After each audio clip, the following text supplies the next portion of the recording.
রাজ্যে ৩৫,০০০ অঙ্গনারী কর্মী এবং সহায়িকা পদে নিয়োগের কাজ শুরু।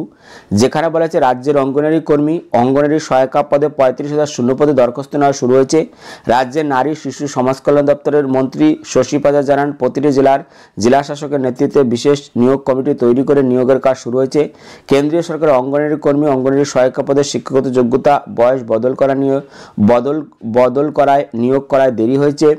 অঙ্গনারী কর্মী অঙ্গনারী সহায়িকা এই দুই পদের জন্য এখন শিক্ষাগত যোগ্যতা দরকার। যে কোনো শাখায় উচ্চ মাধ্যমিক পাস, বয়স হতে হবে 18 থেকে 35 বছরের মধ্যে। পারিশ্রমিক অঙ্গনারী কর্মীদের ক্ষেত্রে মাসে 8,350 টাকা, অঙ্গনারী সহায়িকা পদে 6,300 টাকা। যারা অঙ্গনারী সহায়িকা পদে 10 বছর চাকরি করেছেন তাদের পদোন্নতি হয়ে অঙ্গনারী কর্মী হিসেবে কাজ করতে হবে। আগে নিয়ম ছিল অঙ্গনারী কর্মী পদের জন্য যোগ্যতা উচ্চ মাধ্যমিক পাস আর অঙ্গনারী সহায়িকা পদের জন্য ক্লাস 8 পাস। বয়স ছিল 18 থেকে 45 বছর। মন্ত্রী জানান, রাজ্যে মোট 1,19,481টি অঙ্গনারী কেন্দ্র আছে। প্রতি কেন্দ্রে একজন করে কর্মী এবং সহায়িকা থাকেন। বর্তমানে 21,492টি কর্মী এবং 13,906টি সহায়িকা পদ খালি আছে। সব মিলিয়ে 35,398টি শূন্য পদ এবার পূরণ করা হবে। এই দুই পদের জন্য বয়স, শিক্ষাগত যোগ্যতা, প্রার্থী বাছাই পদ্ধতি ইত্যাদি দেওয়া হলো। শিক্ষাগত যোগ্যতা অঙ্গনারী কর্মী এবং অঙ্গনারী সহায়িকা পদে যে কোনো শাখায় উচ্চ মাধ্যমিক পাস, বয়স হতে হবে 18 থেকে 35 বছরের মধ্যে। প্রার্থীকে সংশ্লিষ্ট গ্রাম পঞ্চায়েত বা ওয়ার্ডের বাসিন্দা হতে হবে। শূন্যপদ কোন কেন্দ্রে কটি শূন্যপদ আছে তা সংশ্লিষ্ট ICDS কেন্দ্রে বা CDPO অফিসে বা পঞ্চায়েত বা BDO অফিসে পাবেন। প্রার্থী বাছাই পদ্ধতি দরখাস্ত দেখে বাছাই প্রার্থীদের লিখিত পরীক্ষার জন্য ডাকা হবে। সফল হলে ভাইবা টেস্ট, লিখিত পরীক্ষা থাকবে 90 নম্বর। এর মধ্যে 75 নম্বরের পরীক্ষা হবে অবজেক্টিভ মাল্টিপল চয়েস টাইপের MCQ। এইসব বিষয়ে পাটিগণিত ক্লাস 8 মানের 20 নম্বর, নিউট্রিশন, পাবলিক হেলথ এবং মহিলা মর্যাদা সংক্রান্ত প্রশ্ন 15 নম্বর, ইংলিশ ল্যাঙ্গুয়েজ 20 নম্বর, জেনারেল নলেজ 20 নম্বর, প্রবন্ধ লেখা 15 নম্বর, ইন্টারভিউ থাকবে 10 নম্বর। যিনি যে এলাকায় বাস করেন সেখানকার BDO অফিস বা CDPO অফিস কিংবা পঞ্চায়েত অফিসে বিস্তারিত তথ্য পাবেন। কোন কোন পঞ্চায়েতে দরখাস্ত নেওয়া হয়েছে, কোন কোন পঞ্চায়েত দপ্তরের নিয়োগ শীঘ্রই শুরু হবে। প্রসঙ্গ উল্লেখ, অঙ্গনারী কেন্দ্রে 35,000 শূন্যপদ পূরণ করা হবে। এই সংক্রান্ত তথ্য 23 সেপ্টেম্বর কর্মসংস্থান পত্রিকায় প্রথম দেওয়া হয়েছিল। তো এই নিয়োগ সংক্রান্ত বিস্তারিত তথ্য আপনারা অবশ্যই ওয়েবসাইটগুলোতে পেয়ে যাবেন। এছাড়াও যখন এই নিয়োগের বিস্তারিত তথ্য প্রকাশিত হবে তখন কিন্তু আমরা সম্পূর্ণ ভিডিও বানিয়ে দেব। দ্বিতীয় খবর, রেলে 9,000 টেকনিশিয়ান অনলাইনে দরখাস্ত নেওয়া শুরু 9 মার্চ থেকে 8 এপ্রিল পর্যন্ত। যেখানে রয়েছে কলকাতা, শিলিগুড়ি, মালদা, গৌহাটি, পাটনা, রাঁচি, চেন্নাই, আহমেদাবাদ, এলাহাবাদ, বেঙ্গালুরু, ভুবনেশ্বর, বিলাসপুর, মুম্বাই, মুজফ্ফরপুর, সেকেন্দ্রাবাদ, আজমির, জম্মু কাশ্মীর, চণ্ডীগড়, ভোপাল, গোরখপুর। রেল রিক্রুটমেন্ট বোর্ডের মাধ্যমে রেলের 17টি জোনে 21টি রেল রিক্রুটমেন্ট বোর্ডের মাধ্যমে টেকনিশিয়ান গ্রেড 3 ও টেকনিশিয়ান গ্রেড 1 সিগন্যাল পদে 9,000 ছেলেমেয়ে নিচ্ছে। কারা কোন পদের জন্য যোগ্য? এখানে বলেছে টেকনিশিয়ান গ্রেড 3 মাধ্যমিক পাস ছেলেমেয়েরা ITI থেকে সংশ্লিষ্ট ট্রেডের সার্টিফিকেট কোর্স পাস হলে আবেদন করতে পারবেন। সংশ্লিষ্ট ট্রেডে অ্যাপ্রেন্টিসশিপ কোর্স পাস হলেও যোগ্য। দৃষ্টিশক্তির দরকার B1। বয়স হতে হবে 18 থেকে 33 বছরের মধ্যে। মূল মাইনে 19,900 থেকে 19,900 টাকা। শূন্যপদ 7,900টি। কোন ট্রেডে কটি শূন্যপদ তা ওয়েবসাইটে পাবেন। টেকনিশিয়ান গ্রেড 1 সিগন্যাল ফিজিক্স বিষয় নিয়ে সায়েন্স শাখার BSc কোর্স পাস বা প্রথম বর্ষে পাসরা আবেদন করতে পারবেন। ফিজিক্স অঙ্ক বিষয় নিয়ে উচ্চ মাধ্যমিক কোর্স পাসটাও যোগ্য। দৃষ্টিশক্তি দরকার B1। বয়স হতে হবে 18 থেকে 36 বছরের মধ্যে। শূন্যপদ 1,100টি। কোন ট্রেডে কটি শূন্যপদ তা ওয়েবসাইটে পাবেন। উপরের সব পদের বেলায় বয়স গুনতে হবে 1/7/2024 হিসেবে। তফসিলরা 5 বছর, ওবিসিরা 3 বছর। বিধবা, বিবাহ বিচ্ছিন্ন মহিলারা পুনর্বিবাহ করে না থাকলে আর প্রতিবন্ধী আর রেলের কর্মী, প্রাক্তন সমরকর্মীরা যথাযথ বয়সের ছাড় এখানে পেয়ে যাবেন। প্রার্থী বাছাই সব রেল রিক্রুটমেন্ট বোর্ডের বেলায় প্রার্থী বাছাইয়ের জন্য প্রথমে কম্পিউটার বেসড টেস্ট CBT হবে। তাতে সফল হলে দ্বিতীয় পর্যায়ে কম্পিউটার বেসড টেস্ট CBT 2 হবে। এরপর সার্টিফিকেট ভেরিফিকেশন এবং ডাক্তারি পরীক্ষা। দরখাস্ত করবেন অনলাইনে 9 মার্চ থেকে 8 এপ্রিলের মধ্যে। যিনি যে রেল রিক্রুটমেন্ট বোর্ডের দরখাস্ত করতে চান সেই রেল রিক্রুটমেন্ট বোর্ডের ওয়েবসাইট দরখাস্ত করবেন। এই জন্য বৈধ একটি ইমেল ID থাকতে হবে। এছাড়াও পাসপোর্ট মাপের রঙিন ফটো 30 থেকে 70 কেবির মধ্যে, সিগনেচার 30 থেকে 70 কেবির মধ্যে। আর কাস্ট সার্টিফিকেট শুধুমাত্র তপশিলদের ক্ষেত্রে 500 কেবির মধ্যে স্ক্যান করে নেবেন। যে ফটো স্ক্যান করবেন সেই ফটো 12 কপি নিজের কাছে রেখে দেবেন, পরবর্তী ধাপে পরীক্ষার জন্য লাগবে। সংশ্লিষ্ট রেল রিক্রুটমেন্ট বোর্ডের ওয়েবসাইটে গিয়ে যাবতীয় তথ্য দিয়ে দরখাস্ত করবেন, তখন ইউজার আইডি পাসওয়ার্ড পাবেন, তারপরে স্ক্যান করা যাবতীয় প্রমাণপত্র আপলোড করবেন, তারপর পরীক্ষার ফি বাবদ 500 টাকা। তপশিল, প্রতিবন্ধী মহিলা, প্রাক্তন সমরকর্মী, ট্রান্সজেন্ডার, সংখ্যালঘু, অর্থনৈতিকভাবে পিছিয়ে পড়া প্রার্থীদের বেলায় 250 টাকা অনলাইনে debit card, credit card, net ব্যাংকিংয়ের মাধ্যমে জমা দিতে হবে। তো এখানে বলেছে সাধারণ প্রার্থীরা CBT 1 পরীক্ষা দিয়ে থাকলে পরীক্ষার ফি 400 টাকা। তপশিলি, প্রাক্তন সমরকর্মী, মহিলা, ট্রান্সজেন্ডার, সংখ্যালঘু প্রার্থীদের, পিছিয়ে পড়া প্রার্থীদের CBT 1 পরীক্ষা দিয়ে থাকলে 250 টাকা ফেরত দেওয়া যাবে। যেখানে কোনো রেল রিক্রুটমেন্ট বোর্ডের বেলায় কোন ওয়েবসাইটে দরখাস্ত করবেন, কলকাতা রেল রিক্রুটমেন্ট বোর্ডের বেলায় www.rrbkolkata.gov.in, মালদা রিক্রুটমেন্টের বেলায় www.rrbmalda.gov.in, শিলিগুড়ি রেল রিক্রুটমেন্ট বোর্ডের বেলায় www.rrbsiliguri.gov.in, রাঁচির বেলায় www.rrbranchi.gov.in। এরপর দেখতে পাচ্ছ যে এই ওয়েবসাইটগুলো তোমরা অবশ্যই দেখে নিতে পারবে। পাটনার বেলায় www.rrbpatna.gov.in, এইগুলো কিন্তু দেওয়া আছে। আহমেদাবাদের বেলায় www.rrbahmedabad.gov.in, এইভাবে কিন্তু দেওয়া আছে। গৌহাটি www.rrbguwahati.gov.in দেওয়া আছে। আপনারা অবশ্যই এই ওয়েবসাইটগুলো দেখে নেবেন। পরবর্তী, কলকাতা পুর নিগমে 118 হেলথ ওয়ার্কার। যেখানে বলা হয়েছে কলকাতা পুর নিগমে অনারারি হেলথ ওয়ার্কার পদে 118 জন মহিলা নিচ্ছে। মাধ্যমিক পাস, বিবাহিতা, বিধবা, আইনত বিবাহ বিচ্ছিন্ন মহিলারা আবেদন করতে পারবেন। উচ্চশিক্ষাগত যোগ্য প্রার্থীরাও যোগ্য। পৌরসভা এলাকার বাসিন্দা হতে হবে। বয়স হতে হবে 1/1/2024 হিসেবে 30 থেকে 40 বছরের মধ্যে। তপশিল আর ওবিসি প্রার্থীদের বেলায় বয়স হতে হবে 22 থেকে 40 বছরের মধ্যে। 1 বছরের চুক্তিতে নেওয়া হবে, তবে কাজে সন্তুষ্ট হলে মেয়াদ বাড়ানো হতে পারে। পারিশ্রমিক প্রত্যেক মাসে 4500 টাকা। শূন্যপদ 118টি। প্রার্থী বাছাই হবে মাধ্যমিকে পাওয়া নম্বর দেখে, দরখাস্ত দেখে। মোট শূন্যপদের 10 গুণ প্রার্থীকে ইন্টারভিউর জন্য ডাকা হবে। মেধা তালিকা তৈরির সময় মাধ্যমিকে পাওয়া নম্বর এবং ইন্টারভিউ নম্বর দেখা হবে।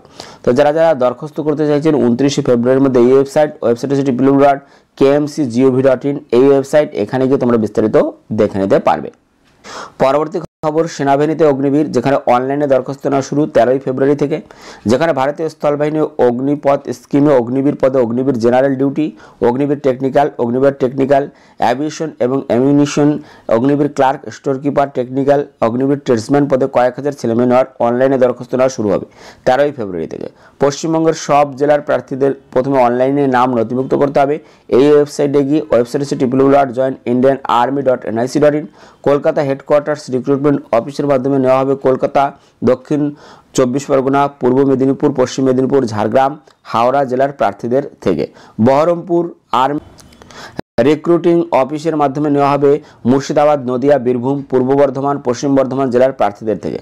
ব্যারাকপুর আর্মি রিক্রুটমেন্ট অফিসের মাধ্যমে উত্তর 24 পরগনা, হুগলি, বাঁকুড়া, পুরুলিয়া জেলার প্রার্থীদের থেকে নেওয়া হবে।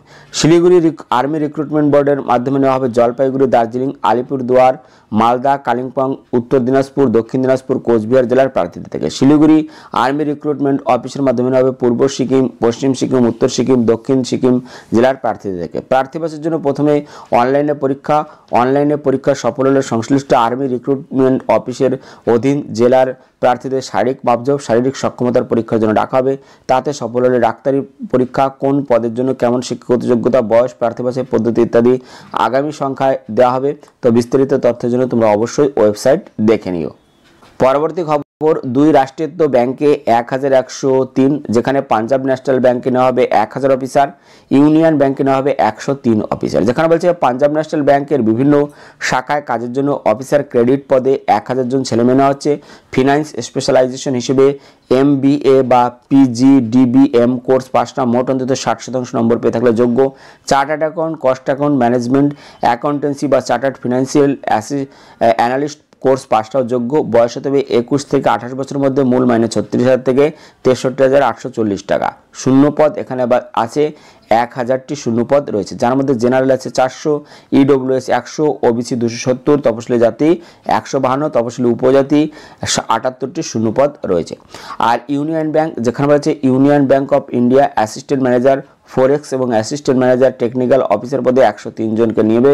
কারা কোন পদের জন্য যোগ্য? যেখানে অ্যাসিস্ট্যান্ট ম্যানেজার ফরেক্স যে কোনো শাখার গ্রাজুয়েটটা মোট অন্তত 60% তপশিল ওবিসি প্রতিবন্ধী হলে 55% নম্বর পেয়ে থাকলে, আর মোট অন্তত 60% তপশিল ওবিসি প্রতিবন্ধী হলে 55% নম্বর পেয়ে ফিনান্স বা ইন্টারন্যাশনাল বিজনেস, ট্রেড ফিনান্স। এর মধ্যে অস্থি প্রতিবন্ধী 12, বধির 13, দৃষ্টিহীন 10, অন্যান্য 13টি পোস্ট কোড এখানে দেওয়া আছে। তো পাঞ্জাব ন্যাশনালের ক্ষেত্রে বয়স হতে হবে 1/1/2024 হিসেবে তপশিলীরা 5 বছর, ওবিসিরা 3 বছর, প্রতিবন্ধীরা 10 বছর বয়সের ছাড় পেয়ে যাবেন এবং প্রাক্তন সমরকর্মীরা যথাযথ বয়সের ছাড় এখানে পেয়ে যাবেন। তো প্রার্থী পাশে হবে অনলাইন পরীক্ষার মাধ্যমে। তো যারা যারা আবেদন করতে চাইছে 25 ফেব্রুয়ারির মধ্যে আবেদন করতে হবে। ওয়েবসাইট হচ্ছে www.pnbindia.in, এই ওয়েবসাইট। এখানে গিয়ে তোমরা বিস্তারিত দেখে নেবে। ইউনিয়ন ব্যাংকের ক্ষেত্রে স্পেশালাইজেশন হিসেবে MBA বা PG, DBA বা PGM বা business management post graduate diploma course pass হলেও আবেদন করতে পারবেন। তো এখানে বেতন দেবে 36,000 থেকে 63,840 টাকা, শূন্যপদ 78টি। যেখানে দেখতে পাচ্ছ বয়স হতে হবে 20 থেকে 30 বছরের মধ্যে। এখানে আবেদন করতে হলে তোমাদের এই ওয়েবসাইট দেখে নিতে হবে। ওয়েবসাইট এখানে বলা আছে, ওয়েবসাইট হচ্ছে www.unionbank.co.in, এই ওয়েবসাইট, এবং 23 ফেব্রুয়ারির মধ্যে আবেদন করতে হবে। পরবর্তী খবর, 1 বছরের কোর্স পড়িয়ে অ্যাসিস্ট্যান্ট ম্যানেজার পদে চাকরি, যেখানে IDBI ব্যাংকে 500 অফিসার, যেখানে IDBI bank, Bengaluru Manipal global education service private limited এবং নিট এডুকেশন ইন্টারন্যাশনাল প্রাইভেট লিমিটেডের যৌথোদ্যোগে banking and finance post graduate diploma course পড়ানো হচ্ছে। এই কোর্স পাশ হলে IDBI ব্যাংকে অ্যাসিস্ট্যান্ট ম্যানেজার গ্রেড A পদে চাকরি পেতে পারেন। 1 বছরের কোর্স, মোট খরচ 3,50,000 টাকা। প্রথমে 6 মাসে মাসে 5,000 টাকা এবং পরে 2 মাস ইন্টার্নশিপ পিরিয়ডে মাসে দেবে 15,000 টাকা স্টাইপেন্ড। তো যারা যারা আবেদন করতে চাইছেন তারা অবশ্যই বিস্তারিত দেখার জন্য আপনারা ওয়েবসাইটটা দেখে নেবেন। ওয়েবসাইট হচ্ছে www.idbbank.in, এখানে গিয়ে আপনারা বিস্তারিত দেখে নিতে পারেন। পরবর্তী ইসরোতে 224 টেকনিশিয়ান, অ্যাসিস্ট্যান্ট এবং অ্যাটেন্ডেন্ট নিয়োগ করবে। যারা যারা আবেদন করতে চাইছেন তারা অবশ্যই ওয়েবসাইট দেখে নেবেন। ওয়েবসাইট হচ্ছে www.isro.gov.in অথবা www এই সপ্তাহের জিজ্ঞাসা পাতা, যেখানে সাম্প্রতিক তথ্যে বাড়া জিজ্ঞাসা পাতা প্রকাশিত হয়েছে, যেখানে আপনারা বিভিন্ন চাকরি সম্বন্ধে প্রশ্ন করেছেন, উত্তর দিয়েছে কর্মসংস্থানের বিশেষজ্ঞগণ। সেই প্রশ্নের উত্তরগুলো আমরা এক এক করে দেখে নেব।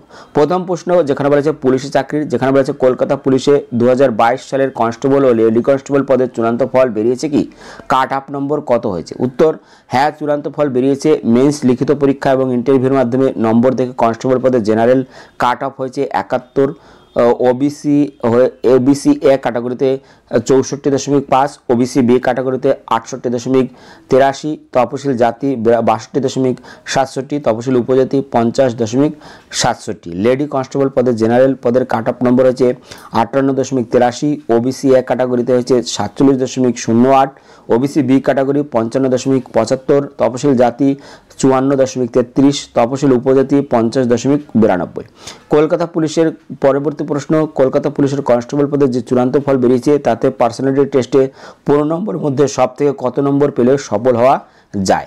এখানে বলা হয়েছে 2022 সালের কনস্টেবল ও লেডি কনস্টেবল পদের চূড়ান্ত ফল বেরিয়েছে, তাতে ইন্টারভিউ 15 নম্বর মধ্যে সর্বনিম্ন 6.5 নম্বর পেয়ে সফল হয়েছেন। ইন্টারভিউর সর্বাধিক নম্বর পেয়েছে 13.87 নম্বর।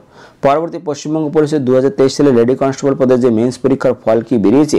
উত্তর, হ্যাঁ, লিখিত মেন্স পরীক্ষার ফল বেরিয়েছে। সফলদের ইন্টারভিউ হবে 22 ফেব্রুয়ারি থেকে 19 ফেব্রুয়ারির মধ্যে, যেখানে 1420টি শূন্য পদের জন্য 2583 জন প্রার্থীকে পাশ করানো হয়েছে। মেন্স পরীক্ষায় কাট অফ নম্বর হয়েছে জেনারেল প্রার্থীদের বেলায় 52.25, ওবিসি এ ক্যাটাগরিদের ক্ষেত্রে 35.25, ওবিসি বি ক্যাটাগরি 47.25, তপশিল জাতি 43.75, তপশিল উপজাতি 40.75। পরবর্তী চশমা পরি, পশ্চিমবঙ্গ কনস্টেবল পদের ডাক্তারি পরীক্ষা সফল হতে পারবো কি? উত্তর, হ্যাঁ, চশমার জন্য ডাক্তারি পরীক্ষায় হ্যাঁ চশমার জন্য ডাক্তারি পরীক্ষায় অসুবিধা হবে। পরবর্তী রেলে চাকরি, যেখানে রেলের এনটিপিসি ক্যাটাগরি পরীক্ষা কেন্দ্র কোথায় পড়ে? উত্তর কলকাতা এবং তার পরবর্তী এলাকার সিট পড়ে। পরবর্তী রেলের গ্রুপ ডি পদের জন্য শিক্ষাগত যোগ্যতা কেমন লাগে? উত্তর যোগ্যতা দরকার মাধ্যমিক পাস এবং আইটিআই পাস। বয়স হতে 18 থেকে 33 বছরের মধ্যে। প্রার্থী বাছাই পরীক্ষা হবে অক্টোবর ডিসেম্বরের মধ্যে। পরবর্তী রেলের টেকনিশিয়ান পদের জন্য কি শুধু আইটিআই পাস হতে হবে না ডিপ্লোমা কোর্স পাস হলেও হবে? উত্তর রেলের আইটিআই পাসটা অ্যাসিস্ট্যান্ট লোকো পাইলট এবং টেকনিশিয়ান পদে যোগ্য, diploma course pass junior engineer পদের জন্য যোগ্য। তবে অ্যাসিস্ট্যান্ট লোকো পাইলট পদের ক্ষেত্রে কয়েকটি ট্রেডে ডিপ্লোমা এবং বিটেক পাস হলেও যোগ্য। তবে টেকনিশিয়ান পদে ডিপ্লোমা কোর্স পাসটাও যোগ্য নন। পরবর্তী বিএসসি কোর্স পাস রেলের অ্যাসিস্ট্যান্ট লোকো পাইলট পদে যোগ্য কি? উত্তর না, যোগ্য নন। পরবর্তী কোর্স এবং ট্রেনিং, পশ্চিমবঙ্গ সরকারের প্রতিষ্ঠান থেকে নার্সিং, জিএনএম এবং এএনএম কোর্স সম্পন্ন করতে কত টাকা খরচ হয়? হুগলি জেলায় কোথায় সরকারি নার্সিং কলেজ আছে? উত্তর পশ্চিমবঙ্গ সরকারি নার্সিং প্রতিষ্ঠান জেএনএম এবং এএনএম কোর্স পড়ার জন্য Paschimbanga joint entrance examination board entrance পরীক্ষা নিয়ে থাকে। জয়েন্ট এন্ট্রান্স প্রথম দিকে র্যাঙ্ক করে থাকলে সরকারি কলেজে সুযোগ পাওয়া যায়। সরকারি কলেজে পড়তে গেলে কোনো খরচ লাগে না, উপরন্তু কিছু স্টাইপেন্ড পাওয়া যাবে। থাকা খাওয়া বাবদ মাসে 12 টাকা করে দিতে হয়। এএনএম কোর্স বেসরকারি সংস্থায় পড়ানো হয় না, তাই টাকা দিয়ে পড়ার কোনো বিষয় নেই। তবে জেএনএম কোর্স বেসরকারি সংস্থায় পড়তে গেলে 6 থেকে 8 লক্ষ টাকা পর্যন্ত ফি দিতে হয়। থাকা খাওয়া সহ কলেজ অনুযায়ী ফি কম বেশি হয়। এবছর এএন এবং জিএনএম এন্ট্রান্স পরীক্ষা হবে 14 জুলাই। খুব শীঘ্রই অনলাইনে দরখাস্তটা শুরু হবে। পরবর্তী সেনাবাহিনীর ব্যারাকপুর অগ্নিবীর র্যালি কবে থেকে হবে? অনলাইনে দরখাস্ত নেওয়া শুরু হয়েছে কি? উত্তর সেনাবাহিনীর অগ্নিবীর র্যালির জন্য অনলাইনে দরখাস্ত নেওয়া শুরু হবে 13 ফেব্রুয়ারি থেকে। এ বিষয়ে বিস্তারিত তথ্য পাবেন প্রথম পাতায়। পরবর্তী কলেজ সার্ভিস, যেখানে পশ্চিমবঙ্গ কলেজে প্রফেসর পদের জন্য বয়স কত থাকতে হবে? স্কুলে স্থায়ী শিক্ষক পদে কর্মরতরা বয়সে ছাড় পাবেন কি? উত্তর বয়স হতে হবে 40 বছরের মধ্যে। স্কুলের শিক্ষকরা বয়সে ছাড় পান না। অনুমোদিত কলেজের শিক্ষকরা 47 বছর পর্যন্ত বয়সে ছাড় পাবেন। পরবর্তী দেখতে পাচ্ছেন মাদ্রাসা সার্ভিস, যেখানে রয়েছে মাদ্রাসা সার্ভিসে নবম, দশম, একাদশ, দ্বাদশ শ্রেণীর দুটি ক্ষেত্রে দরখাস্ত করেছি। দরখাস্ত বাতিল হবে কি? না, বাতিল হবে না। পরবর্তী সিটেট 23 মার্চ 2023 সালের 3রা মার্চ সিটেট পরীক্ষায় পাশ করেছি। এখন কি করতে হবে? উত্তর সিটেট পাশ করা মানে চাকরি পাওয়া নয়। কেন্দ্রীয় বিদ্যালয়, নবোদয় বিদ্যালয় সহ কেন্দ্রের সরকারি স্কুলের শিক্ষকতার জন্য সিটেট পাস প্রার্থীদের থেকে দরখাস্ত নেওয়া হয়। তখন ওই সব স্কুলগুলোর চাকরির জন্য অনলাইনে দরখাস্ত করতে পারবেন। সিটেট পাসটা সার্টিফিকেট প্রিন্ট করে নিন, তারপর ওই সব স্কুলের জন্য দরখাস্ত নেওয়া হলে তখন অনলাইনে দরখাস্ত করবেন। পরবর্তী স্কুল সার্ভিস কমিশনের মাধ্যমে এবছরে আপার প্রাইমারি বিজ্ঞপ্তি বেরোবে কি? উত্তর হ্যাঁ, বেরোবে। পরবর্তী প্রাইমারি 2022 সালের টেট পাস এবং বিএড আছে। এখন ডিএলএড কোর্স করলে টেট সার্টিফিকেট বৈধ হবে কি? উত্তর হ্যাঁ, বৈধ থাকবে। পরবর্তী আপার প্রাইমারি স্কুলের শিক্ষক নিয়োগের ইন্টারভিউর সময় এক্সট্রা কারিকুলাম অ্যাক্টিভিটিস হিসেবে মিউজিক, ইনস্ট্রুমেন্টাল মিউজিক বা ড্রাম ইত্যাদি বিষয়ের যে কোনো বিষয়ের জন্য যে নাম্বার পাওয়া যায় তার সার্টিফিকেট রাজ্য বা কেন্দ্রীয় সরকারের কোথাও থেকে করতে হবে? উত্তর রাজ্য বা কেন্দ্র সরকারের স্বীকৃত প্রতিষ্ঠান কিংবা কলেজ বা বিশ্ববিদ্যালয়ের স্বীকৃত কোর্স পাস হতে হবে। পরবর্তী পিএসসির, যেখানে সাব ইন্সপেক্টর অফ স্কুল পদের বিজ্ঞপ্তি কবে বেরোবে? শূন্যপদ কবে? উত্তর এবছর বিজ্ঞপ্তি বেরোতে পারে, শূন্যপদের সংখ্যা জানানো সম্ভব নয়। পরবর্তী ফুড সাব ইন্সপেক্টর পদের পরীক্ষা কবে হবে? অ্যাডমিট কার্ড দেওয়া কবে শুরু হবে? এই পদে কত দরখাস্ত জমা পড়েছে? উত্তর পরীক্ষা হবে 16-17 মার্চ। অ্যাডমিট কার্ড দেওয়া হবে পরীক্ষার 10 দিন আগে। এই পদে প্রায় 13 লক্ষ দরখাস্ত জমা পড়েছে। বন্ধুরা, এই ছিল এই সপ্তাহের কর্মসংস্থান পেপার। ভিডিওটি ভালো লাগলে একটি লাইক দেবে এবং ভিডিওকে অবশ্যই বন্ধুদের সাথে শেয়ার করে দেবে। ভিডিওটি দেখার জন্য ধন্যবাদ। Thank you.